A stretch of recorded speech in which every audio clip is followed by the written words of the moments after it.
Ready to finally close the chapter with Gohighlevel? Let's get it done.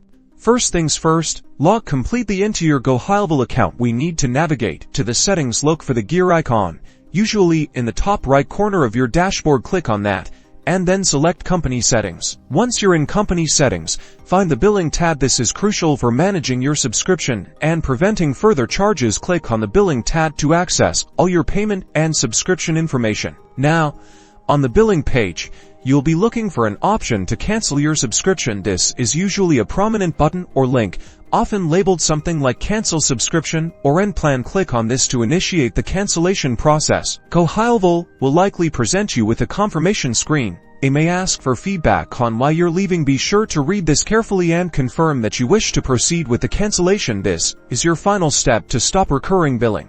After canceling your subscription, you'll also want to ensure your account itself is fully closed. Look for options related to your account profile or general settings. There might be a close account or delete account option. Clicking this will permanently remove your access and any associated data. It's vital to understand that once your account is permanently closed, all your data, your funnels, automations, contacts, and more will be irretrievably lost. Make absolutely sure you've backed up anything you might need before proceeding with account closure. Take your time, follow these steps precisely, and ensure you've made the right choice for your business before permanently closing your Gohighlevel account.